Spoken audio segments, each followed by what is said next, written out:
생존율 3%. 캐나다 최고 의료진 4곳이 모두 치료를 포기했습니다. 미국 존스홉킨스도 영국 왕립병원도 고개를 저었죠. 6개월 안에 걷지도 먹지도 못하게 될 겁니다. 절망에 빠진 의사 엄마가 마지막으로 찾은 곳은 다름 아닌 대한민국 서울이었습니다. 인천공항에 도착하자마자 쓰러진 딸. 그런데 단 5분 만에 나타난 한국 응급팀이 기적을 시작했죠. AI가 찾아낸 오진, 양안방 통합치료, 그리고 한국 음식이 만든 면역혁명까지 전 세계 의료계가 경악한 한국 의료의 충격 실화. 지금부터 불가능을 깨부순 K-메디컬의 진짜 이야기가 시작됩니다. 이 영상은 실화를 바탕으로 각색되어 제작되었음을 알려드립니다. 레이첼은 곧 걷지도 먹지도 못하게 될 겁니다. 저는 그 순간을 평생 잊을 수 없습니다. 밴쿠버 종합병원 신경과 전문의가 차갑게 내뱉은 그 말. 제 딸 레이첼의 운명을 3%라는 숫자로 규정지어버린 순간이었죠. 저는 알렉산드라입니다. 캐나다에서 25년간 내과 의사로 일해왔어요. 국제학회에도 참석하고 의학 논문도 발표하는 그런 의사였습니다. 하지만 그날 제 딸 앞에서 저는 그냥 무력한 엄마일 뿐이었어요. 희귀신경 퇴행성 질환입니다. 현재 의학으로는 의사의 설명이 계속됐지만 귀에 들어오지 않았습니다. 18살 레이첼이 제 손을 꽉 잡고 있는 게 느껴졌어요. 떨리는 손이었습니다. 엄마, 괜찮아. 우리 다른 병원도 가보자. 레이첼이 오히려 저를 위로하고 있었어요. 그 모습에 가슴이 찢어질 것 같았습니다. 저희는 곧바로 다른 병원을 찾아다녔어요. 토론토 대학병원, UBC 의대병원, 심지어 시애틀의 워싱턴 대학 메디컬 센터까지 총 4곳의 병원을 전전했습니다. 결과는 똑같았어요. 치료법이 없습니다. 완화 치료만 가능합니다. 시간 문제입니다. 마지막 병원에서 나올 때 레이첼이 물었어요. 엄마, 캐나다 의료 시스템이 세계 최고라고 했잖아. 그런데 왜 날 못 고쳐줘? 저는 대답할 수 없었습니다. 정말 그런 줄 알았거든요. 무상의료, 첨단 의료기술, 우수한 의료진, 이 모든 걸 자랑스러워했는데 말이죠. 집에 돌아와서 인터넷을 뒤졌습니다. 전 세계 논문을 찾아봤어요. 실험적 치료법, 임상시험, 뭐든 상관없었습니다. 하지만 모든 자료가 같은 결론을 내리고 있었어요. 치료 불가능. 엄마, 포기하지 마. 분명 어딘가엔 답이 있을 거야. 레이첼은 여전히 희망을 잃지 않고 있었습니다. 오히려 제가 무너져가고 있었어요. 그날 밤 저는 의사로서 처음으로 절망했습니다. 환자 가족들에게 그토록 많이 했던 말들이 떠올랐어요. 최선을 다하겠습니다. 희망을 잃지 마세요. 이제 와서 보니 얼마나 공허한 말들이었을까요? 새벽 3시 레이첼이 갑자기 경련을 일으켰습니다. 병이 진행되고 있는 거였어요. 응급실로 달려가면서 생각했습니다. 선진국이라고 믿었던 캐나다 의료 시스템. 왜 희귀질환 앞에서는 이렇게 무력할까? 응급실에서 받은 건 진통제와 근육이완제뿐이었습니다. 근본적인 치료는 없다는 거였어요. 집으로 돌아가라는 말을 들었습니다. 엄마, 우리 정말 끝인가? 레이첼의 눈에서 눈물이 흘렀습니다. 처음으로 약해지는 모습을 보인 거였어요. 저는 딸을 꽉 안았습니다. 의사로서가 아니라 엄마로서 말이에요. 아니야, 절대 끝이 아니야. 엄마가 꼭 방법을 찾을게. 하지만 솔직히 어떻게 해야 할지 몰랐습니다. 25년 의사 경력이 무색하게 느껴지는 순간이었어요. 엄마, BTS도 치료받은 병원이래. 의사 평점이 4.9야. 3주 후 어느 날 레이첼이 갑자기 소리쳤습니다. 노트북을 들고 제게 달려왔어요. 뭔 소리야? BTS가 언제 병원에? 아니, 성형외과가 아니라 진짜 병원. 서울대병원이라는 곳인데 여기서 희귀질환 치료를 많이 한다는 거야. 저는 고개를 저었습니다. 레이첼아, 그건 그냥 마케팅일 거야. 한국의 의료기술이 뭐 그렇게 대단하겠어? 하지만 레이첼은 포기하지 않았어요. 며칠 동안 계속 한국 병원들을 검색하더니 더 많은 자료를 가져왔습니다. 엄마 좀 봐. 이 환자는 미국에서 포기했는데 한국에서 치료받았대. 그리고 이 사람은 독일에서 안 된다고 했는데 저는 여전히 회의적이었어요. 20년 전까지만 해도 한국은 개발도상국이었잖아요. 의료기술이 갑자기 그렇게 발전할 수 있을까? 레이첼, 인터넷 후기는 믿을 수 없어. 특히 의료는 더더욱. 하지만 딸의 간절함을 보니 마음이 흔들리기 시작했습니다. 그날 밤 레이첼이 잠든 후 저 혼자 조용히 구글을 켰어요. 한국 의료에 대해 검색해봤습니다. 코리어 메더컬 투리점, 서울 내셔널 유니버서티 하스피털, 레어 디지즈 트리트먼트 코리어. 검색 결과가 놀라웠어요. 한국이 의료관광 세계 10위권이라는 거 아니에요? 특히 신경외과, 성형외과, 암치료 분야에서 세계적 수준이라고 했습니다. 더 충격적인 건 논문이었어요. 서울대병원에서 발표한 희귀신경질환 치료 논문들. 제가 읽어봐도 수준이 상당했습니다. 설마 정말일까? 다음날 아침 레이첼이 또 새로운 정보를 들고 왔어요. 엄마, 이거 봐. 한국 의료진들이 미국에서 연수받고 돌아간 거야. 그런데 오히려 한국이 더 첨단 장비를 쓴다는 거야. 그게 무슨 MRI 대수로 따지면 인구 대비 세계 1위래. 그리고 수술 로봇도 세계에서 두 번째로 많다고. 저는 점점 혼란스러워졌습니다. 제가 알던 한국과 너무 달랐거든요. 엄마, 우리 그냥 한번 가보자. 어차피 여기서는 답이 없다고 했잖아. 레이첼의 목소리에 절박함이 묻어났어요. 저는 망설였습니다. 솔직히 아직도 반신반의했거든요. 한국이 캐나다보다 의료기술이 좋다. 말이 안 되잖아요. 하지만 그때 레이첼이 말했어요. 엄마, 나 이대로 죽고 싶지 않아. 한 번만 시도해보자. 제발. 그 말에 마음이 무너졌습니다. 알겠어. 가보자. 저는 그날 밤 서울대병원에 이메일을 보냈어요. 영어로 된 국제진료센터 홈페이지를 찾았습니다. 생각보다 체계적이었어요. 3일 후 답장이 왔습니다. 완벽한 영어로 쓰인 메일이었어요. 진료 가능하다는 내용과 함께 필요한 서류들이 자세히 안내되어 있었습니다. 엄마, 정말 가는 거야? 응, 가자. 비행기표를 예약하면서도 계속 의심스러웠어요. 한국이 정말 캐나다보다 의료기술이 앞설까? 아니면 그냥 마케팅만 잘하는 걸까? 출발 전날 밤 저는 혼자 생각했습니다. 25년간 서양 의학만 믿고 살았는데 한국에서 정말 답을 찾을 수 있을까? 엄마, 어지러워. 인천공항에 도착한 지 30분 만에 레이첼이 쓰러졌습니다. 레이첼, 레이첼아. 저는 딸을 부르며 주변 사람들에게 소리쳤어요. 헬프, 플리즈 헬프. 마이 도터. 그런데 놀라운 일이 일어났습니다. 5분도 안 돼서 의료팀이 달려왔어요. 제복을 입은 응급구조사들이었습니다. What happened to your daughter? 유창한 영어였어요. 발음도 거의 네이티브 수준이었습니다. 저는 급하게 상황을 설명했어요. 희귀 신경질환, 캐나다에서 온 것, 치료받으러 왔다는 것까지. 도너리. Well take good care of her. 응급구조사가 침착하게 말했습니다. 그러면서 즉시 생체 신호를 측정하기 시작했어요. 이상하다. 공항의 의료팀이 24시간 대기하고 있다고. 저는 속으로 중얼거렸습니다. 캐나다 공항에서는 본 적 없는 광경이었거든요. We need to transfer her to Seoul National University Hospital immediately. 의료팀장이 말했습니다. 그러면서 무전기로 연락을 취하더니 곧바로 구급차가 도착했어요. 구급차 안에서 더 놀랐습니다. 최신 의료 장비들이 가득했어요. 휴대용 초음파, 심전도 모니터, 심지어 혈액 검사까지 이동 중에 할 수 있는 장비가 있었습니다. Mom, your daughter's condition is stable now. We've already contacted the hospital. 구급차 안에서 레이첼의 상태를 실시간으로 병원에 전송하고 있었어요. 이런 시스템은 캐나다에서도 못 봤습니다. 30분 후 서울대 병원 응급실에 도착했어요. 알렉산드라 김슨 씨죠? 저희가 이미 레이첼 양의 의료 기록을 검토했습니다. 응급실 의사가 완벽한 영어로 말했어요. 그것도 캐나다에서 보낸 의료 기록을 벌써 다 파악하고 있었습니다. 어떻게 이렇게 빨리? 저희는 국제 환자를 위한 24시간 대응 시스템을 운영하고 있습니다. 공항에서 연락이 오자마자 준비했어요. 이게 정말 가능한 일인가 싶었어요. 캐나다에서는 응급실 대기 시간만 4시간, 5시간인데 여기서는 도착하자마자 바로 치료가 시작됐습니다. MRI 촬영을 바로 하겠습니다. 3 테슬라 장비로 정밀 검사할 수 있어요. 의사가 설명했습니다. 3 테슬라 MRI라고. 캐나다에서는 1.5 테슬라가 일반적인데 말이에요. 1시간 후 MRI 결과가 나왔습니다. 레이첼 양의 뇌 상태가 캐나다에서 촬영했을 때보다 더 정확하게 보입니다. 해상도가 완전히 다르네요. 정말 그랬어요. 제가 봐도 이미지가 훨씬 선명했습니다. 병변의 위치와 크기가 더 정확하게 보였어요. 내일 신경과 전문의와 상담을 잡아드렸습니다. 박 교수님은 이 분야 세계적 권위자세요. 간호사가 친절하게 설명했어요. 그런데 그 박 교수라는 분 하버드 의대에서 10년간 연구했다고 하더라고요. 병실로 이동하면서 저는 충격을 받았습니다. 1인실인데 시설이 호텔 같았어요. 와이파이는 기본이고 TV도 최신 모델, 심지어 환자 가족을 위한 소파 베드까지 있었습니다. 엄마, 여기 정말 병원 맞아? 호텔 같은데? 레이첼도 놀라워했어요. 그러게, 캐나다 병원과는 완전히 다르네. 밤늦게 간병사분이 오셨어요. 영어를 할 줄 아시는 베테랑 분이었습니다. 걱정 마세요. 레이첼 양 같은 케이스를 많이 봤어요. 여기서는 포기하지 않습니다. 그 말에 왠지 모르게 안심이 됐어요. 잠자리에 들기 전 저는 생각했습니다. 공항 응급 의료 시스템이 24시간 대기 중이라고. 이게 정말 선진국의 기준 아닌가? 캐나다가 선진국이라고 자부했는데 어쩌면 기준이 바뀌고 있는 건 아닐까요? 6개월간 복용하신 약이 오히려 병을 악화시켰을 가능성이 있습니다.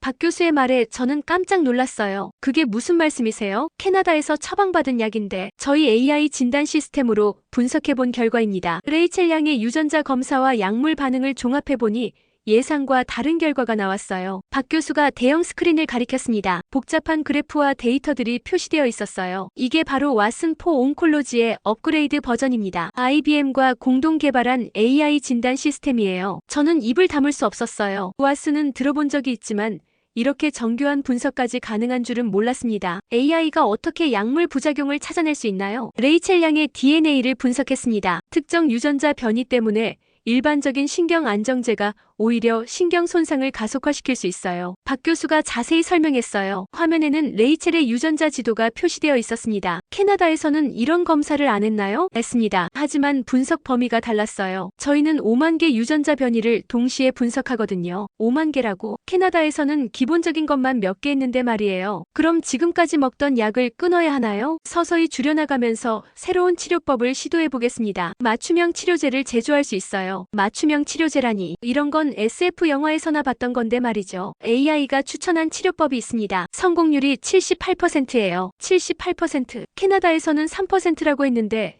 이게 정말 가능할까요? 다음 날 치료가 시작됐습니다. 주사기 하나하나가 레이첼의 유전자 정보에 맞춰 조제된 것이었어요. 엄마, 뭔가 다른 것 같아. 머리가 맑아지는 느낌이야. 치료 3일차 레이첼이 말했습니다. 정말 얼굴색이 좋아진 것 같았어요. 혈액 검사 결과가 나왔습니다. 염증 수치가 50% 감소했네요. 간호사가 결과지를 가져왔어요. 숫자로 확인되니까 더 신기했습니다. 박 교수님, 이 AI 시스템은 언제부터 사용하신 건가요? 저는 궁금해서 물어봤어요. 3년 전부터입니다. 삼성과 LG에서 하드웨어를 지원하고 카카오에서 소프트웨어 개발을 도왔어요. 한국 IT 기업들의 협력 덕분이죠. 한국 기업들이 의료 AI 개발에 참여한다고? 이건 정말 몰랐던 사실이에요. 미국이나 유럽에서는 이런 시스템이 없나요? 있긴 하지만 규모가 달라요. 저희는 전국 병원 데이터가 실시간으로 연결되어 있거든요. 전국 병원 데이터 연결이라니. 캐나다에서는 병원끼리 의료 기록 공유하는 것도 복잡한데 말이죠. 일주일 후 레이첼이 침대에서 일어나 걸어 다녔어요. 엄마, 다리에 힘이 들어가. 저는 울음이 터져 나왔습니다. 캐나다에서는 앞으로 걷지 못할 거라고 했는데 말이에요. AI 분석이 맞았네요. 기존 약물을 중단하고 맞춤 치료를 시작하니 효과가 바로 나타났습니다. 박 교수가 흡족해했어요. 저는 그때 깨달았습니다. 의사의 오진보다 더 무서운 건 AI를 도입하지 않은 의료 시스템이 아닐까? 캐나다 의료진들이 실력이 없는 게 아니었어요. 단지 도구가 달랐던 거죠. 다음 날 아침 김 교수가 충격적인 제안을 했습니다. 한방과와 협진을 해보시겠습니까? 네, 한방이요? 저는 서양의학만 믿고 살아온 의사였습니다. 침이나 한약 같은 건 솔직히 미신이라고 생각했죠. 캐나다에서도 그런 걸 대체의학이라고 부르며 경시하거든요. 교수님, 전 그런 건 믿지 않습니다. 알렉산드라 선생님, 저희 병원에서는 모든 치료법을 과학적으로 검증합니다. 한방도 마찬가지죠. 김 교수가 보여준 임상 데이터를 보고 깜짝 놀랐어요. 자가 면역 질환 환자들의 회복률이 양방만 사용했을 때보다 30%나 높았거든요. 이게 정말 사실인가요? 직접 보시죠. 한의학과 이충호 교수를 만났습니다. 놀랍게도 이분은 미국에서 면역학 박사 학위를 받은 분이었어요. 서양의학과 동양의학을 모두 공부한 거죠. 레이첼의 경우 면역 체계가 과도하게 활성화되어 있습니다. 서양의학은 이를 억제하려고 하지만 한의학은 균형을 맞춰줍니다. 이 교수가 레이첼의 혈액 검사 결과를 보며 말했어요. 침치료와 한약으로 면역 조절을 도와드릴게요. 양약과 함께 쓰면 부작용은 줄이고 효과는 높일 수 있거든요. 침, 한약? 웃기지 마세요. 그때까지도 저는 반신반의했습니다. 하지만 딸의 상태가 급박했죠. 시도해볼 수 있는 건 뭐든 해야 했어요. 첫 침 치료를 받는 레이첼을 보며 마음이 복잡했습니다. 바늘이 몸에 꽂히는 걸 보니 뭔가 원시적으로 느껴졌거든요. 아프지 않아요, 엄마. 오히려 따뜻해져요. 레이첼의 말에 놀랐어요. 정말 편안해 보였거든요. 3일 후 믿을 수 없는 일이 일어났습니다. 염증 수치가 떨어지기 시작한 거예요. 이상하네요. 어떻게 이런 일이? 김 교수도 신기해했어요. 예상보다 빠른 반응이었거든요. 한약의 효과인 것 같습니다. 면역 체계가 안정화되고 있어요. 일주일 후 레이첼이 혼자 걸었습니다. 짧은 거리였지만 휠체어 없이 걸은 거예요. 엄마, 다리에 힘이 생겼어요. 그 순간 저는 울컥했습니다.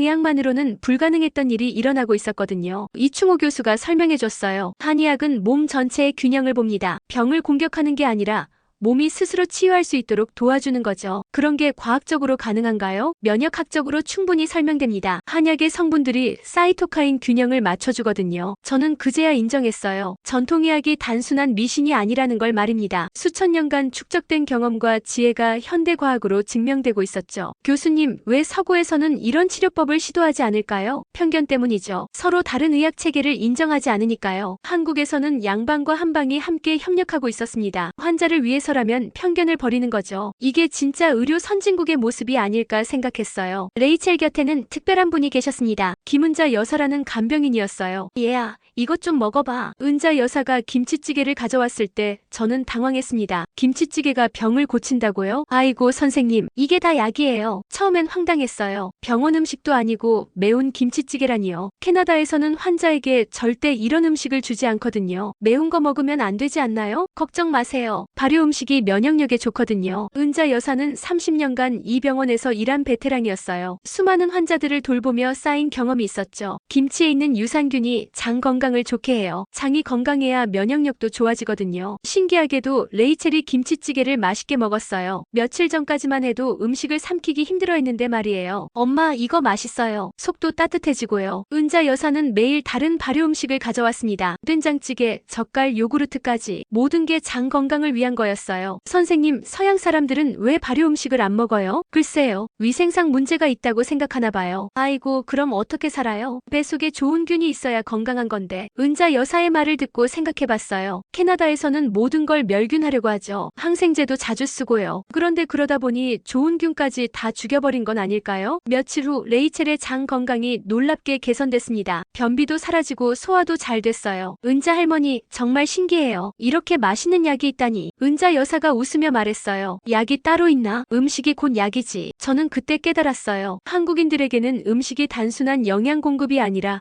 치료의 개념이라는 걸 말이죠. 선생님, 캐나다에서는 환자 음식을 어떻게 해요? 주로 영양제나 기능성 식품을 써요. 그럼 정이 없겠네요. 음식은 정성으로 만들어야 하는 건데 은자 여사가 직접 끓인 음식에는 정말 정성이 담겨 있었어요. 레이첼을 위해 특별히 덜 맵게, 더 부드럽게 만드신 거죠. 할머니, 왜 이렇게 잘해주세요? 너 같은 손녀가 있거든. 멀리 있는 손녀 생각하면서 돌봐주는 거야. 그 말을 듣고 눈물이 났어요. 이게 진짜 돌봄이구나 싶었거든요. 기계적인 간호가 아니라 마음으로 하는 치료 말이에요. 레이첼의 면역 수치가 계속 개선됐습니다. 장내 미생물 검사 결과도 놀라웠어요. 유익균이 크게 늘어났거든요. 음식도 약이 될 수 있구나. 저는 그동안 너무 기능성 식품만 믿었던 게 아닌가 반성했어요. 자연 발효 음식의 힘을 무시했던 거죠. 은자 여사는 매일 레이첼에게 한국의 음식 문화를 가르쳐줬어요. 어떤 음식이 몸에 좋은지, 언제 먹어야 하는지까지 말이에요. 음식도 때가 있어. 몸이 차가울 때는 따뜻한 음식, 열이 날 때는 시원한 음식을 먹어야 해. 이런 게 바로 생활의학이구나 싶었어요. 병원에서만 치료하는 게 아니라 일상에서 건강을 지키는 지혜 말이에요. 김 교수와 상담을 하던 중 놀라운 이야기를 들었습니다. 혹시 캐나다 밴쿠버에서 인턴을 하신 적 있나요? 네, 어떻게 아세요? 제 아버지가 그때 그곳에서 연수를 받았거든요. 한국군 위생장교로요. 순간 기억이 떠올랐어요. 1994년 제가 인턴일 때 한국에서 온 군의관을 만났던 일이요. 설마 김동석 소령의 아들이세요? 맞습니다. 정말 기억하세요? 믿을 수 없는 인연이었어요. 30년 전 제가 처음 만난 한국 의사의 아들이 지금 제 딸을 치료하고 있다니요. 아버지가 자주 말씀하셨어요. 캐나다에서 만난 똑똑한 여성 인턴 이야기를요. 김동석 소령은 정말 인상 깊은 분이었어요. 영어도 유창했고 의학 지식도 뛰어났죠. 당시 한국 의료 수준에 대해 많이 가르쳐 주셨거든요. 그때 소령님이 말씀하셨어요. 언젠가 한국 의료가 세계 최고가 될 거라고요. 정말이요? 그때는 믿어지지 않았겠네요. 그때만 해도 한국은 개발도상국이었어요. 의료기술도 선진국에 비해 뒤처져 있다고 생각했죠. 소령님이 미국에서 공부하고 오셔서 한국 군병원의 최신 응급의료 시스템을 도입하신다고 하셨어요. 아버지가 그 일을 시작하셨군요. 김 교수가 자랑스럽게 말했어요. 아버지의 뜻을 이어받아 의사가 됐다고 하더군요. 소령님은 어떻게 지내세요? 작년에 돌아가셨습니다. 하지만 생전에 자주 말씀하셨어요. 의료에는 국경이 없다고요. 그 말을 듣고 뭉클했어요. 김소령님의 아들이 지금 제 딸을 살리려고 최선을 다하고 있다니요. 소령님이 꿈꾸던 한국 의료가 지금 현실이 된 거네요. 네, 아버지가 보시면 자랑스러워 하실 겁니다. 김 교수가 보여준 병원 시설은 정말 놀라웠어요. 30년 전과는 완전히 다른 모습이었죠. 최첨단 장비에 세계 수준의 의료진까지. 소령님께서 심은 씨앗이 이렇게 큰 나무가 됐네요. 알렉산드라 선생님도 그 나무의 일부입니다. 당시 교류가 지금의 발전을 만들었으니까요. 그때 깨달았어요. 국가 간 교류가 얼마나 중요한지를요. 한 사람의 만남이 30년 후 또 다른 생명을 구하는 인연으로 이어진 거죠. 레이첼이 낳으면 이 이야기를 꼭 전하고 싶어요. 아버지가 가장 기뻐하실 일이에요. 있었어요. 김소령님의 유품을 보여주셨어요. 당시 캐나다에서 가져온 의학 자료들이었죠. 30년 전 그분이 얼마나 열심히 공부했는지 알 수 있었어요. 이 자료들이 한국 응급의료 발전에 도움이 됐습니다. 그래서 인천공항에 응급의료팀이 있는 거군요. 네, 아버지가 구상한 시스템이에요. 30년 전 한 군의관의 꿈이 현실이 된 거였어요. 지금 한국의 의료 시스템은 그분의 노력이 만들어낸 결과였죠. 레이첼이 회복되는 모습을 보며 생각했어요. 이게 바로 국가 브랜드가 만들어지는 과정이구나. 한 세대의 노력이 다음 세대의 신뢰로 이어지는 거죠. 6개월 후 레이첼은 완전히 회복했습니다.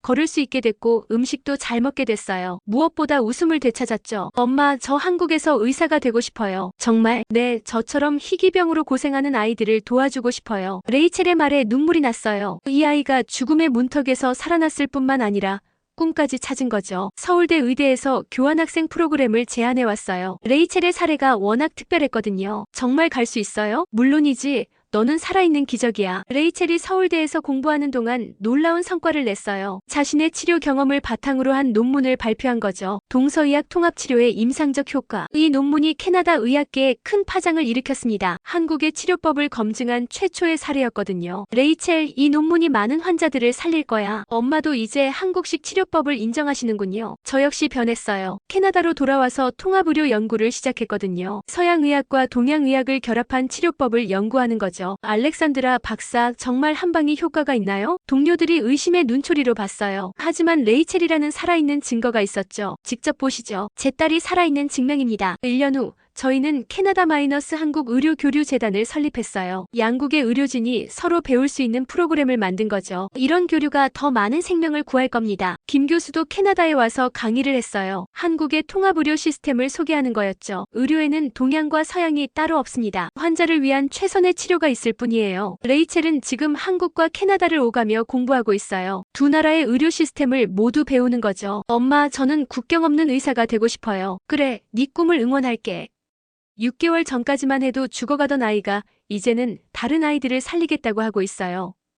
이게 진짜 기적이 아닐까요? 한국에서 받은 치료 덕분에 레이첼뿐만 아니라 저까지 새로운 삶을 살게 됐어요. 편견을 버리고 열린 마음으로 배우게 된 거죠. 지금 생각해보니 캐나다만이 선진국이 아니었네요. 엄마, 선진국의 기준이 뭔가요? 레이첼의 질문에 생각해봤어요. 기술력? 경제력? 아니면 다른 무엇일까요? 환자를 먼저 생각하는 마음 아닐까? 한국에서 만난 의료진들은 모두 그런 마음을 가지고 있었어요. 김 교수, 이 교수, 은자 여사까지 모두 환자를 위해 최선을 다했죠. 이제는 질문해야겠어요. 우리가 진짜 선진국이라고 자부할 수 있는가?